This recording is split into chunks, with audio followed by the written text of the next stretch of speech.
Mulutnya menganga dan tubuhnya ini bau busuk banget. Tubuh Pak Ali langsung kaku di sini, gak bisa gerak sama sekali. Tapi dia masih bisa teriak kenceng lihat pocong itu.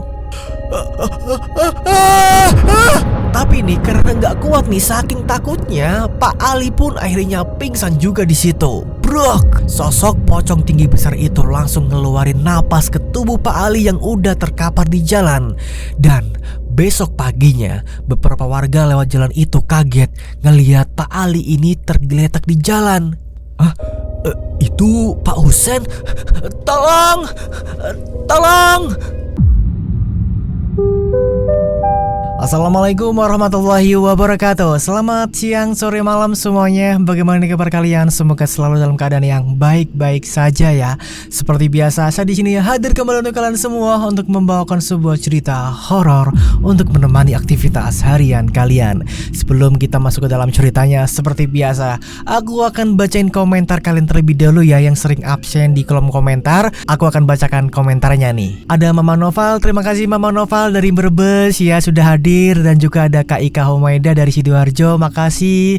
Ada juga Kak Hani dari Bekasi, makasih Kak Hani sudah selalu support terus aku ya. Dan juga ada Mas Tobib, Mas Alip ya, ada Mama Nur juga, terima kasih buat Mama yang selalu support juga.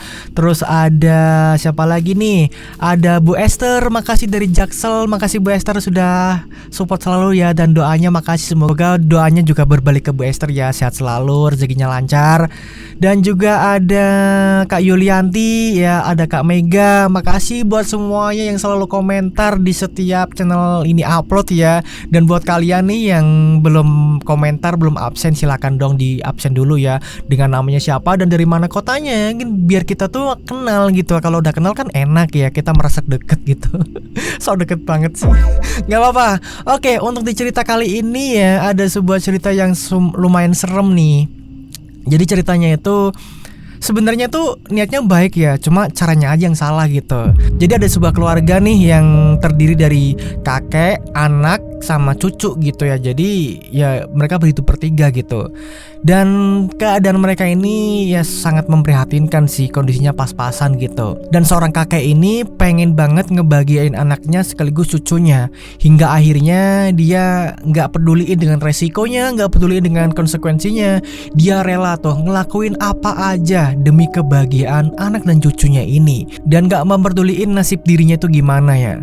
Dan di sini atas tindakan kakek tersebut ini, itu bisa merugikan seluruh warga kampung gitu loh. Jadi bukan cuma keluarganya dia aja, tapi seluruh warga desa itu juga ikut-ikutan dampaknya gitu loh. Emang sebenarnya apa sih yang dilakukan oleh kakek ini gitu? Kok bisa sampai semua desa itu kok kena dampaknya gitu ya? Penasaran gak dengan ceritanya?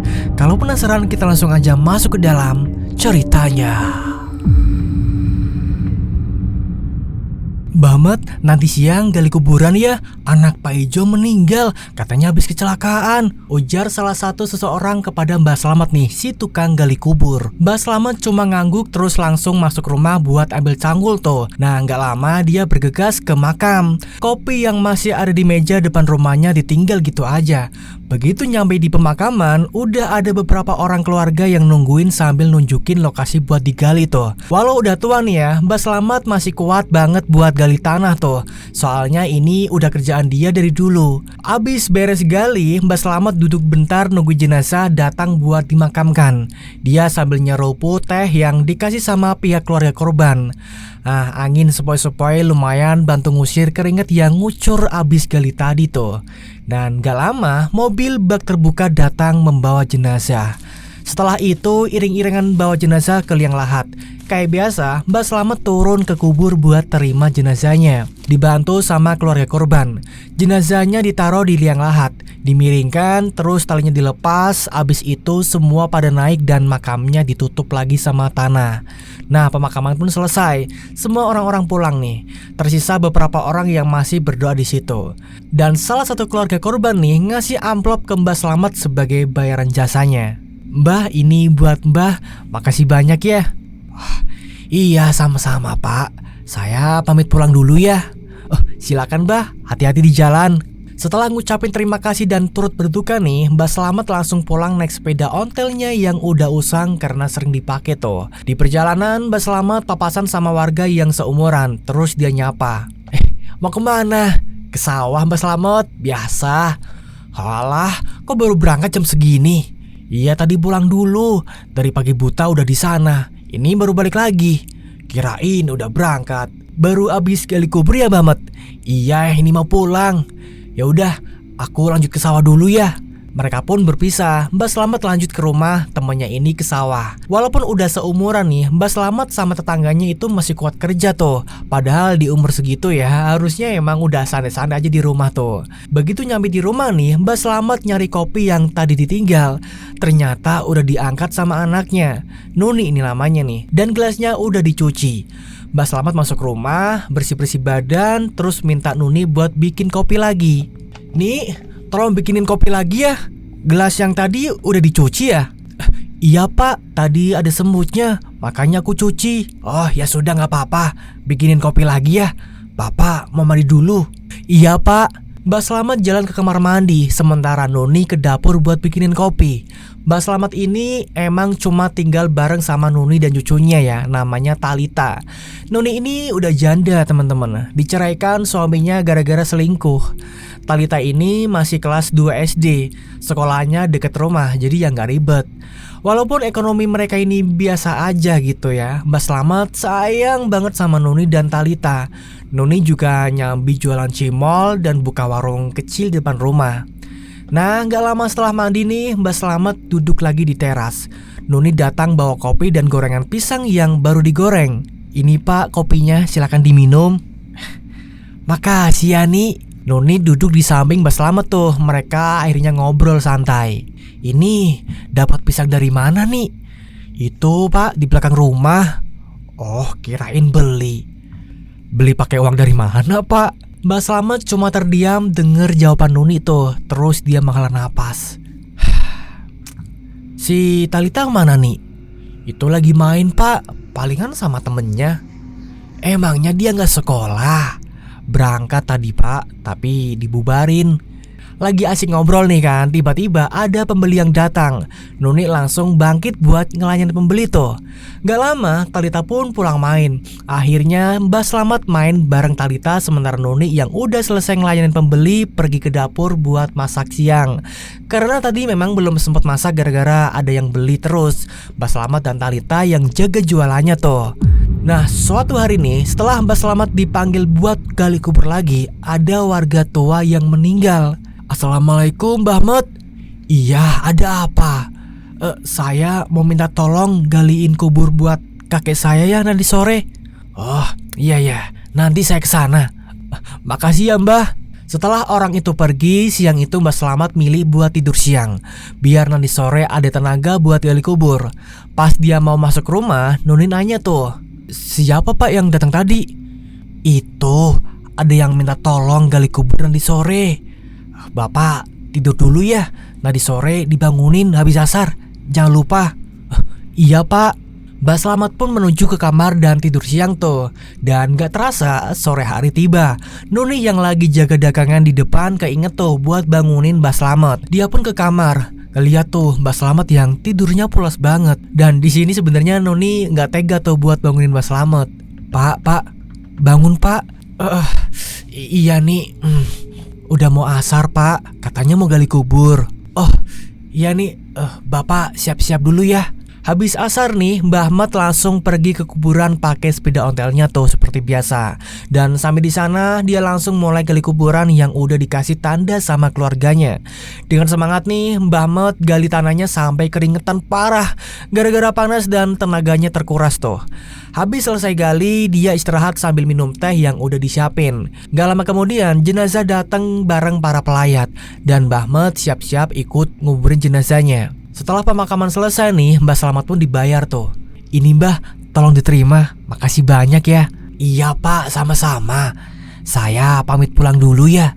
Oh iya mbak silakan, hati-hati. Mbak Slamet pun balik naik sepeda ontelnya tuh. Dia jalan pulang, dia disuguhi pemandangan senja yang indah. Gak lama kemudian nih, dia pun sampai di rumah. Setelah parkir sepeda, dia langsung ke kamar mandi buat mandi karena udah sore. Pas nyampe rumah dan mau mandi nih, ternyata Nuni di situ lagi masak.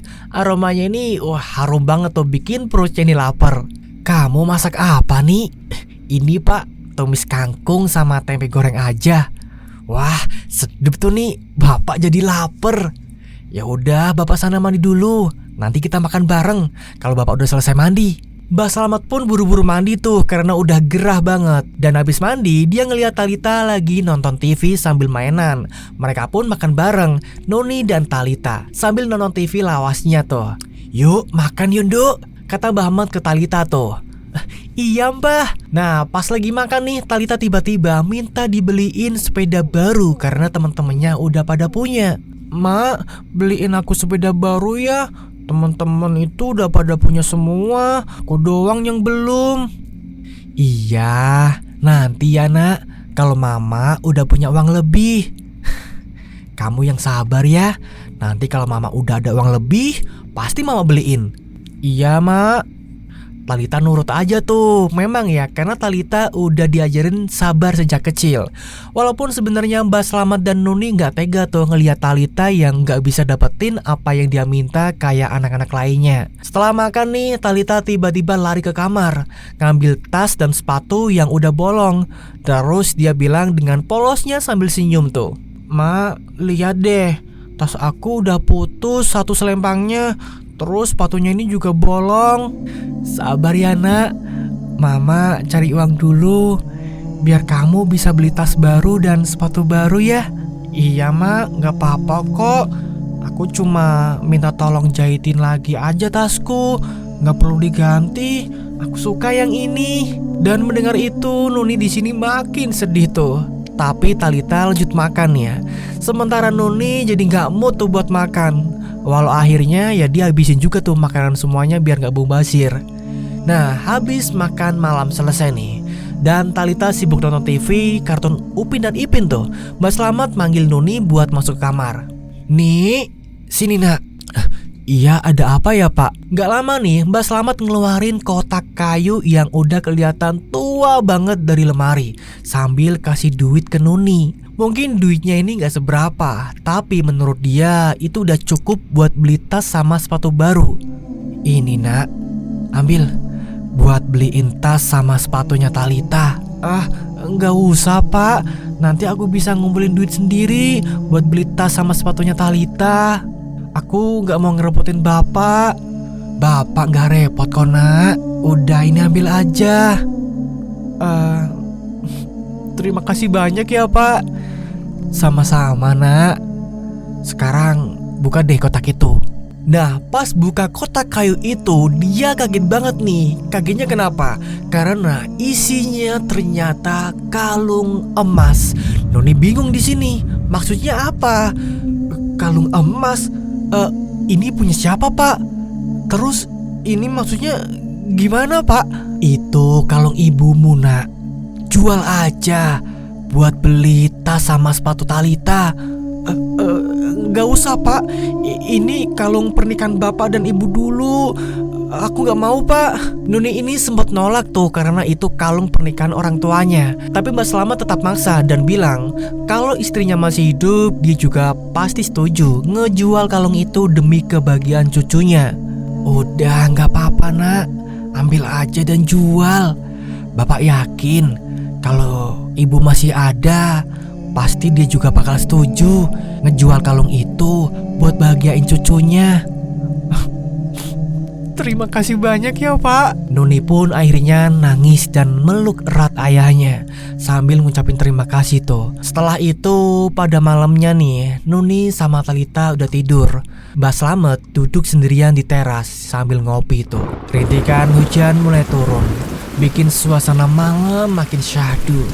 Mbak Slamet pakai jaket tebel tuh, merenung gimana caranya dia bisa dapat uang lebih buat bikin anak sama cucunya bahagia. Gimana ya caranya biar bikin anak sama cucu itu bahagia? Nah masalahnya ya, jadi penggali kubur gak setiap hari ada kerjaan kan? Masa iya setiap hari ada orang meninggal gitu? Jadi kan pas ada yang meninggal aja kan? Nah akhirnya ya karena udah capek, Mbak Slamet pun mutusin buat ya udahlah tidur aja. Nah, singkat cerita nih, keesokan paginya pas Mbak Slamet lagi di pemakaman buat bersihin area, dia lihat ada cowok yang kelihatan mondar-mandir mencurigakan tuh.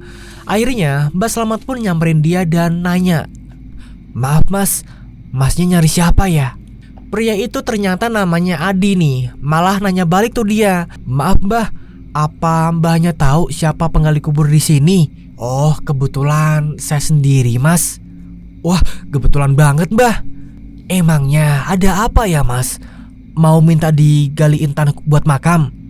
"Bukan mbah, ayo ikut saya dulu." "Oh, iya mas." Adi nih ngajak Mbak Slamet ke warung mie ayam deket situ. Katanya dia mau ngomong sesuatu nih. Mereka makan lesehan di bawah pohon yang agak jauh dari warung. Sambil nunggu pesanan datang, Adi mulai ngomong pelan-pelan tuh, kayak gak ada yang mau didengar tuh, ini rahasia banget gitu. Jadi gini mbah, saya perlu sama mbah dan mau nawarin sesuatu." "Soal apa ya mas? Bisa diperjelas? Tapi saya mohon ya mbah, jangan bilang sama siapa-siapa. Dan kalau si mbah gak mau, ya gak apa-apa, asal jangan disebarin aja." Mbak Slamet ngangguk paham tuh dan janji bakal simpen rahasia itu. Tapi pas Adi mau lanjutin omongannya, tiba-tiba pesanan mereka datang, dibawain sama pelayan tuh. "Silakan mas, pak, dinikmati. Terima kasih ya mbak." Nah, setelah pelayan itu pergi nih, mereka lanjut ngobrol sambil makan mie ayam yang udah disajiin. Jadi gini mbah, saya mau ngajak mbah buat kerjasama. Kalau ada orang meninggal dan dikubur, bisakah mbah diem-diem ambil tali pocong di kaki jenazah? Nanti saya bayar mahal mbah." "Ya kalau mbah mau sih." Loh, emang mau buat apa tali itu?" Ada deh mbah pokoknya. "Ya gitu deh.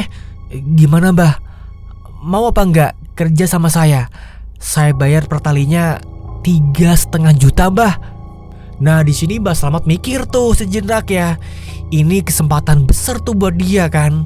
Setelah mikir-mikir panjang nih dengan segala resiko yang ada dan konsekuensinya, akhirnya di sini Mbak Slamet setuju buat kerjasama dengan Mas Adi itu. "Gimana mbah? Setuju apa enggak?" Ya mas, saya setuju." Ternyata Adi udah kerja sama dukun-dukun yang beli tali pocong itu buat media ritualnya tuh. Dan dia jual lagi dengan harga yang lebih mahal. Nah setelah sepakat tuh, Mbak Slamet ngasih nomor HP jadulnya ke Adi. "Kalau gitu, ini nomor HP saya mas." "Iya mbah, nanti saya telepon. Kalau mbah udah dapat, jangan lupa ya kabarin saya." "Siap mas." Mereka cuma bisa dihubungin lewat telepon biasa. Dan setelah mie-nya habis nih, Adi pun pamit dan pergi ninggalin Mbak Slamet. "Kalau gitu saya pamit dulu ya mbah." "Iya mas, silakan." Saat itu nih Adi udah bayar duluan buat mie ayamnya. Mbak Slamet pun balik buat pulang ke rumah. Beberapa saat kemudian Mbak Slamet nyampe di rumah dan langsung beres-beres tuh. Waktu itu siang-siang hari ya. Dan akhirnya dia mutusin buat tidur siang karena badannya capek banget. Kebetulan Nuni lagi masuk di dapur tuh.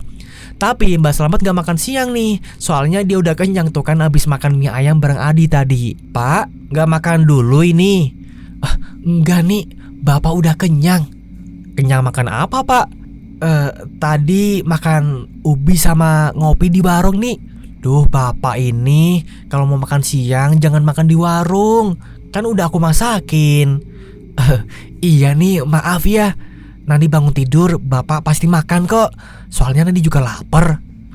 "Ya udah deh gak apa-apa." Nah Mbak Slamet gak bilang tuh kalau dia habis makan mie ayam ya. Dia bohong. Soalnya ya pasti nanti bakal ditanya panjang lebar tuh. Ya akhirnya dia bilang kalau tadi makan di warung. Akhirnya nih Mbak Slamet pun beranjak ke kamar dan langsung rebahan. Singkatnya nih, tanpa kasih tahu apa-apa ke Nuni, Mbak Slamet mulai aksinya tuh. Waktu itu ada yang meninggal, seorang gadis ya. Pas pemakaman, saat jenazah mau diturunin, kebetulan orang-orang di sana pada nengok ke jalan gara-gara ada klakson truk yang hampir nabrak motor ugal-ugalan. Di momen itulah Mbak Slamet pun buru-buru tuh nyelipin tali pocong ke kantong celananya. Dan gak ada satu orang pun yang nyadar. Singkat cerita, setelah pemakaman selesai, Mbah Slamet langsung kabarin Adi tuh. Mereka sepakat buat ketemu di suatu tempat. Mbah Ahmad telepon Adi nih, ngabarin kalau dia udah dapat talinya. Dret, bunyi nih HP-nya Adi kan. Adi yang lagi duduk santai di depan teras rumah kaget tuh karena dering HP-nya. Ternyata Mbah Slamet nelpon tuh. Iya lo Mbah, gimana? Ada apa? Ini Mas, saya sudah dapat. Oh, oke Mbah, bagus kalau gitu. Nanti kita temuan. Iya, mau ketemu di mana? Ketemu di tempat mie ayam yang kemarin aja ya Mbah? Oh, baik Mas, saya tunggu. Sambungan telepon pun putus nih, dan Mbah Slamet langsung capcus ke warung mie ayam dekat kuburan, tempat mereka makan kemarin. Dan gak lama kemudian Adi datang menghampiri Mbah Slamet di sana. Gimana Mbah? Mana talinya? Ini Mas, saya dapat tali jenazah gadis perawan. Wah, bagus Mbah. Ini Mbah, duitnya buat Mbah 5 juta. Loh Mas, apa nggak kebanyakan ini? Nggak apa-apa Mbah, kan emang saya butuhnya tali gadis perawan. Oh gitu ya Mas. Tapi maaf Mas, kalau boleh tahu sebenarnya tali itu buat apa ya? Jangan bilang sama siapa-siapa ya Mbah. Tali ini mau saya pakai buat pesugihan. Mbah Slamet kaget tuh denger itu, tapi dia nggak heran kan. Setelah dia terima, Mbah Slamet balik pulang dan sebagian uangnya dikasih ke Nuni dan Talita biar bisa beli makanan enak. Oh, kalau gitu saya pamit pulang ya Mas. Iya Mbah, makasih ya. Jangan lupa cariin lagi talinya ya Mbah. Siap Mas, nanti kita kabar-kabaran. Beberapa saat kemudian Mbah Slamet nyampe rumah dan langsung ngasih sebagian duit ke Nuni. Nih, ini ada uang buat kamu. Beli makanan yang enak ya, buat nanti malam, biar kita bisa makan enak. Bapak dapat duit sebanyak ini dari mana? Bapak lagi dapat rezeki nih. Tadi dapat banyak dari orang yang nyewa jasa Bapak. Oh, gitu ya Pak. Ya udah Pak, nanti aku beliin ayam goreng sama sate ya. Iya nih, terserah kamu. Malamnya Nuni pergi ke desa sebelah nih buat beli ayam goreng sama sate bareng Talita. Sementara Mbah Slamet duduk santai di teras rumah nungguin Nuni pulang. Lagi duduk nih, Mbah Slamet lihat langit sambil ngerasa seneng tuh karena akhirnya dia punya banyak duit dalam satu hari aja. Dia ngebayangin nih gimana ya kalau nanti dapat banyak tali pocong lagi. Pasti bisa beli apa aja yang dia mau dan bisa bahagiain keluarganya. Tapi nih tiba-tiba dia dikagetin sama bayangan putih yang lewat di depannya bersamaan dengan angin kencang yang bikin bulu kuduknya merinding. Gak lama dia denger suara geraman yang jelas banget di telinganya. Mbah Slamet langsung lihat sekeliling tuh sambil nyari sumber suara, tapi dia gak nemu apa-apa. Nah, beberapa saat kemudian Nuni dan Talita pulang ke rumah dan mereka langsung makan malam bareng tuh. Sementara Mbah Slamet berusaha ngelupain suara aneh yang tadi dia dengar. Talita sama Nuni kelihatan seneng banget tuh karena akhirnya bisa makan enak. Selama ini memang mereka pengen banget makan enak, tapi nggak bisa ya gara-gara kondisi keuangan yang pas-pasan. Ngelihat mereka seneng gitu, Mbah Slamet jadi ikut bahagia. Gak nyangka bisa bikin anak sama cucunya seneng cuma dengan makan enak. Nah, abis selesai makan malam nih, Nuni sama Talita masih nonton TV. Sementara Mbah Slamet dia pergi untuk ke depan teras, duduk sambil ngopi dan ngerokok. Nah, dari kejauhan nih, tiba-tiba Mbah Slamet lihat ada bayangan putih di pohon depan rumah. Setelah dilihat lebih jelas lagi, pohon itu perlahan berubah wujud jadi sosok pocong yang serem abis. Mata pocong itu melotot ke arah Mbah Slamet. Dia langsung kaget nih, badannya merinding, gemeteran dan buru-buru masuk ke rumah karena takut. Dia kunci pintu rapat-rapat, walaupun tahu kalau namanya hantu dikunci juga tetap bakal masuk ya. Nah, pas masuk rumah nih, Nuni lihat bapaknya ketakutan dan langsung nanya tuh, "Pak, kenapa sih kok kayak takut gitu?" Nggak apa-apa kok nih. Beneran Pak? Kok muka Bapak pucat banget? Nggak apa-apa. Bapak tadi kedinginan aja di luar. Oh, ya udah Pak, istirahat aja. Makanya jangan keluar malam-malam, nanti masuk angin loh. Mbak Slamet akhirnya masuk kamar tuh dan berharap bisa langsung tidur. Tapi nih pas udah tidur dia malah mimpi buruk. Di mimpinya ini Mbah Slamet ada di kuburan yang gelap banget. Dia kebingungan tuh, angin kencang berhembus kayak puting beliung, tapi tiba-tiba hilang. Terus muncul asap putih tebel yang datang melekat. Mbah Slamet gemeteran tuh, merinding. Barengan sama asap itu dia dengar suara serem nih. Kembalikan taliku, kembalikan. Mbah Slamet langsung nyari sumber suara itu, tapi gak ada wujudnya. Sampai akhirnya tiba-tiba pocong muncul tepat di depan dia. Muka pocong itu hitam legam, penuh darah, mata melotot, mulutnya ini menganga, dan baunya busuk banget. Kembalikan. Pergi, jangan ganggu saya. Kembalikan tali saya.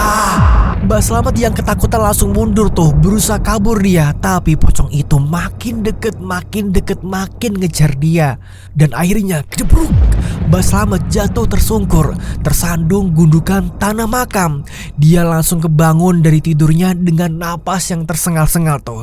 Keringatnya bercucuran dan jantung ini berdetak kencang banget. Nuni sama Talita yang masih nonton TV dengar tuh teriakan Mbah Slamet dan langsung lari ke kamarnya. Pak, ada apa? Kenapa kau teriak-teriak? Gak apa-apa nih, cuma mimpi buruk aja. Bapak mau ambil air putih dulu. Oh, ya udah Pak. Lain kali doa dulu lah Pak sebelum tidur. Iya nih. Mbah Slamet nih jalan ke dapur buat ngambil air putih kan. Tapi pas lagi ngambil air, dia dengar ada yang ngetuk pintu belakang rumah. Tok tok tok tok. Siapa yang ngetuk pintu malam-malam gini? Ucap Mbah Slamet tuh gumamnya. Nah, penasaran kan? Setelah minum, Mbah Slamet pun bukain pintu belakang. Krek, buka nih pintunya nih. Begitu pintu dibuka, Mbah Slamet kaget banget ngeliat pocong yang tadi ada di mimpinya itu. Sekarang sudah nyata banget ada di depan dia. Badannya dia langsung kaku nih, gak bisa gerak. Ditambah dia masih lemes gara-gara mimpi buruk tadi. Akhirnya di sini Mbah Slamet pun ambruk pingsan. Nah, Nuni nih yang dengar suara benturan di belakang langsung lari ke sana tuh. Betapa kagetnya dia pas lihat bapaknya udah tergeletak di lantai. Nuni langsung teriak manggil warga buat minta tolong karena dia nggak kuat tuh angkat bapaknya sendirian kan. Tolong, tolong. Nah, nggak lama tetangganya pun datang tuh. Kenapa Mbak Nuni? Ini tolong bapak saya pingsan di belakang. Mereka pun langsung bantu tuh angkat Mbah Slamet. Salah satu warga nyaranin buat bawa Mbah Slamet ke klinik terdekat. Takutnya ini terjadi apa-apa ya. Mbak, ini dibawa ke klinik aja biar dicek. Takutnya terjadi apa-apa. Iya Pak. Untungnya nih Nuni masih punya uang tuh yang dikasih sama Mbah Slamet tadi sore. Jadi mereka pun bisa langsung bawa Mbah Slamet pakai becak ke klinik. Nah, kliniknya ini nggak terlalu jauh ya dari rumah, jadi nggak lama tuh sampainya. Setelah sampai di klinik, Mbah Slamet langsung diperiksa tuh. Setelah dicek sama dokternya, ternyata Mbah Slamet ini nggak sakit apa-apa, cuma kecapean aja. Gimana kondisi bapak saya dok? Nggak apa-apa bu, beliau cuma kecapean aja. Nanti saya kasih vitamin ya. Oh, syukurlah kalau gitu dok. Setelah itu Mbah Slamet yang udah siuman langsung pulang bareng-bareng ke rumah tuh. Beberapa saat setelah sampai rumah nih, Mbah Slamet langsung tepar di kasur karena memang udah lemes dan capek banget badannya. Nah, singkat cerita di hari-hari berikutnya nih, Mbah Slamet terus ngelakuin hal yang sama tiap kali ada orang meninggal. Semua orang gak sadar kalau selama ini Mbah Slamet nyolong tali pocong waktu pemakaman.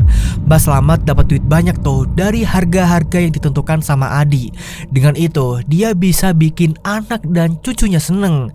Sejak Mbah Slamet mulai ngelakuin itu nih, desa makin sering digentayangin sama pocong-pocong. Bukan cuma satu nih, tapi banyak banget. Pocong-pocong itu mulai meneror warga sekitar.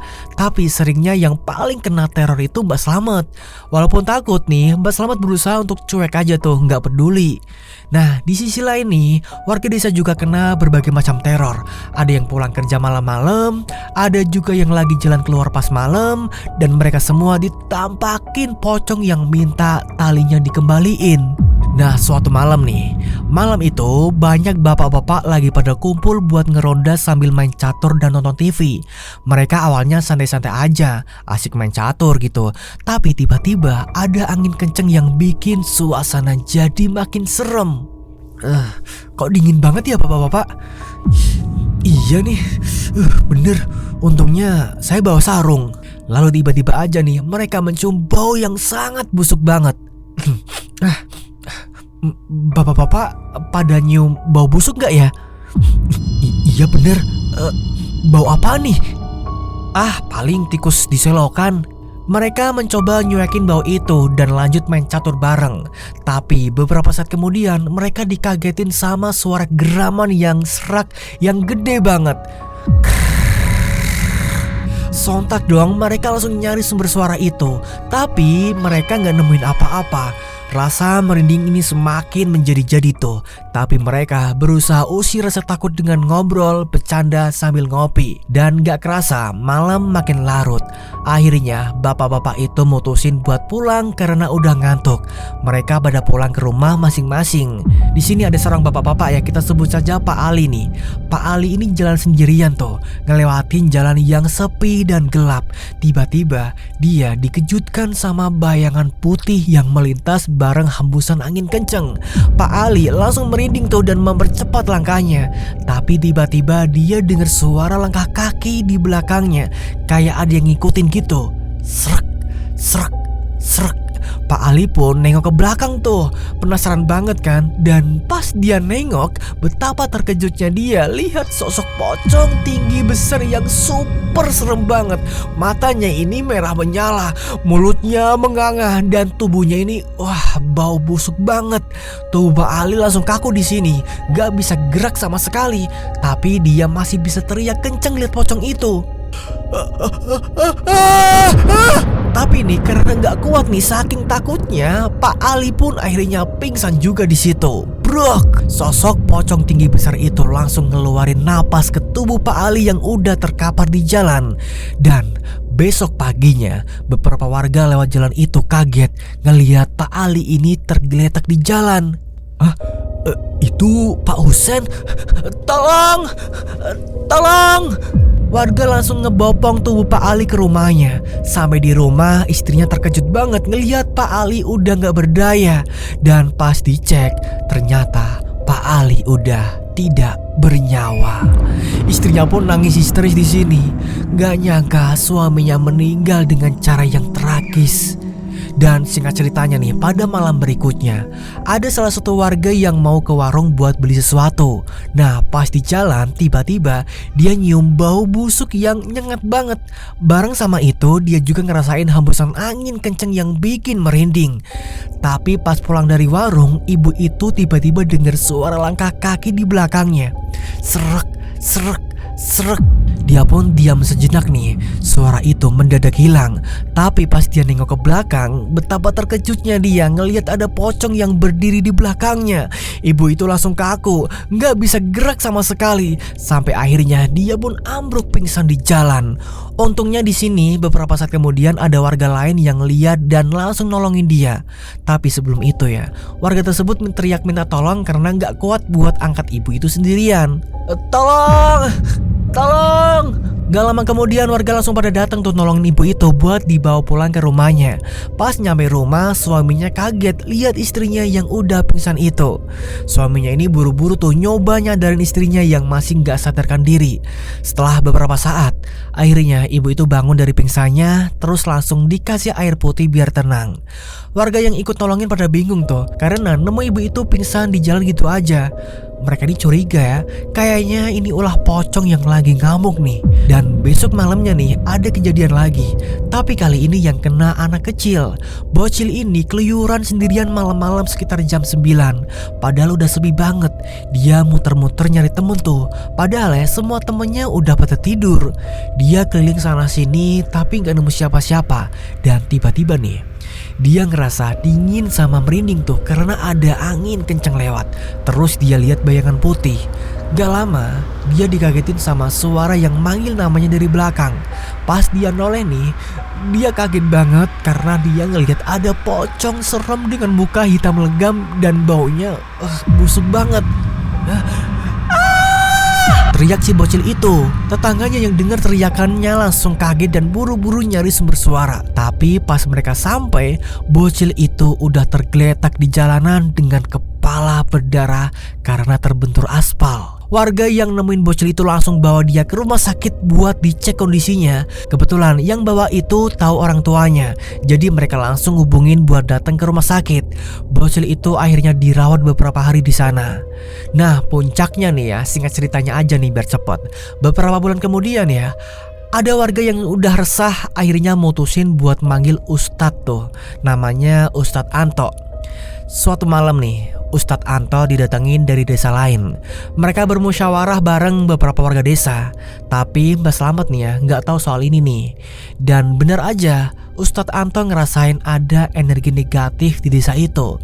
Ustadz Anto bacain doa-doa tuh, terus bilang ke warga buat gak usah takut kalau nanti pocong-pocong muncul. Dan bener aja, gak lama kemudian muncullah beberapa pocong di sekitar mereka. Ustadz Anto maju ke depan nih dengan lantang, nyuruh pocong-pocong itu buat nunjukin siapa pelaku yang nyuri tali mereka. Pocong-pocong itu kayaknya ngerti deh, dan terus mereka pindah-pindah tempat, kayak teleportasi gitu ya, ke suatu lokasi nih. Ustadz Anto ngajak beberapa warga buat ngikutin tuh. Meski sebenarnya mereka nih takut banget ya kali lihat pocong banyak banget begitu kan, siapa yang nggak takut kan? Tapi di sini untungnya ada Ustadz Anto yang sangat pemberani dan sangat cowok banget. Oke, kita lanjut ceritanya ya. Nah, sementara itu nih, Mbak Slamet yang lagi di rumah tiba-tiba dapat teror dari pocong yang muncul di dalam rumahnya. Bikin dia ketakutan setengah mati. Biasanya cuma satu pocong ya, tapi kali ini dia dikeroyok beberapa pocong sekaligus. Mbak Slamet meringkuk di pojokan lemari kamarnya. Ketakutan banget tuh. Dan di luar nih ternyata warga udah pada nunggu di depan rumah. Karena sebelumnya mereka dikagetin sama banyak pocong yang ngepung rumah Mbak Slamet. Dan fix, kata Ustadz Antoni, Mbak Slamet kemungkinan besar pelakunya. Abis Ustadz Anto baca doa buat nyuruh pocong-pocong itu pergi, warga minta Mbak Slamet keluar. Akhirnya Mbak Slamet keluar dan langsung diinterogasi Ustadz Anto buat ngakuin perbuatannya. Awalnya di sini Mbak Slamet nggak mau ngaku ya. Sampai akhirnya Ustadz Anto bilang kalau sosok-sosok itu marah dan kalau nggak segera diatasi bisa bahaya. Bukan cuma buat Mbak Slamet, tapi juga buat Nuni dan Talita. Mbak Slamet kaget denger itu dan nggak mau hal buruk terjadi ke mereka. Akhirnya di sini Mbak Slamet ngakuin semua kesalahannya. Anaknya sendiri pun kaget banget denger pengakuan itu. Mbah, mendingan Mbah jujur aja soal apa yang sebenarnya udah Mbah lakuin. Karena kalau nggak jujur nanti bakal bahaya buat Mbah dan anak cucunya Mbah. Iya Ustadz, sebenarnya selama ini saya mengambil tali kain jenazah yang saya kuburin buat pesugihan rekan saya. Astagfirullahaladzim, ucap semua orang yang ada di sana tuh. Mbak Slamet akhirnya mau terima hukuman tuh. Bahkan dia diminta buat ngasih tahu siapa yang kerja sama dia. Akhirnya Mbak Slamet juga ngejebak Adi nih, dan Adi pun ketangkep warga. Nah, singkat ceritanya nih, Mbak Slamet pun udah dipenjara tuh. Dia terus-terusan dapat teror dari sosok korban yang tali kafannya diambil. Dan pada suatu malam nih, Mbak Slamet yang lagi termenung di penjara tiba-tiba dikagetin sama bayangan putih yang melintas. Barengan sama itu dia juga nyium bau busuk yang menyengat. Angin tiba-tiba dingin banget tuh, dibikin suasana makin mencekam. Dan Mbak Slamet merinding nih. Gak lama, pocong dengan wajah hancur dan bau busuk itu udah ada di depan dia. Teriak Mbak Slamet tuh. Dia ketakutan setengah mati lihat pocong-pocong korban yang diambil tali kafannya. Bukan cuma satu di sini, tapi beberapa korban muncul di depan dia. Mbak Slamet bener-bener ketakutan sampai akhirnya pingsan. Bahkan di mimpinya dia juga didatengin sama pocong-pocong itu. Akhirnya dia jadi gila dan stres sampai akhirnya mutusin buat bunuh diri. Nuni sama Talita sedih banget tuh denger kabar Mbak Slamet meninggal. Sementara itu Adi juga gak luput di teror tuh. Gak cuma dari para korban ya, tapi juga dari sosok Mbah Slamet. Singkat ceritanya nih, akhirnya Nuni pun nikah lagi. Terus dia pindah dari desa bareng anaknya, ikut sama suami barunya. Sebenarnya dia nyesel banget tuh sama yang pernah dilakuin sama Mbah Slamet dulu ya. Tapi ya gimana, semua udah kejadian. Akhirnya Nuni pun cuma bisa ya ambil pelajaran dan hikmahnya aja. Jadi memang ya, kita tuh jangan gampang kebawa sama orang yang baru dikenal ya. Apalagi kalau ajakannya ini sesat dan bikin hidup jadi berantakan gitu. Kalau udah ngerti resiko dan konsekuensinya, ya mending dihindarin aja. Apalagi yang ada kaitannya sama hal-hal yang gaib gitu ya. Ya semoga aja kita berdoa ya, agar kita bisa mikir lebih jernih lagi nih sebelum bertindak. Buat semuanya juga ya, dan sadar sama akibatnya itu. Semoga kita dijauhkan dari hal-hal yang seperti itu ya teman-teman. Dan itulah ceritanya untuk di video kali ini. Makasih banget nih buat kalian sudah nonton terus dari awal sampai akhir, yang tanpa di skip. Makasih ya semuanya. Kalian adalah semangat untuk aku di sini buat nyampein cerita-cerita untuk nemenin kalian semua yang lagi masak, yang lagi kerja, yang lagi ngapain gitu ya, buat jadi temen harian kalian gitu ya. Dan buat yang suka videonya, jangan lupa lah untuk klik like-nya dong. Dan yang belum subscribe silahkan diklik dulu tombol subscribe-nya. Jangan lupa juga untuk nyalakan loncengnya ya, agar ketika channel ini upload, kalian tuh gak ketinggalan dengan videonya gitu. Dan makasih juga buat yang sudah komen-komentar, yang sudah absen di kolom komentar ya. Makasih banget atas effort kalian gitu ya, karena dengan komentar itu aku jadi semangat banget nih buat bikin konten-konten selanjutnya gitu. Kalau gitu dengan durasi yang sudah cukup panjang ini, kayaknya aku mau pamit dulu ya. Kita akan bertemu lagi di video berikutnya, di hari berikutnya dengan cerita yang berbeda gitu. Jadi aku mengucapkan terima kasih lagi buat kalian semua, dan wassalamualaikum warahmatullahi wabarakatuh. Ingat ya, hidup hanyalah panggung sandiwara.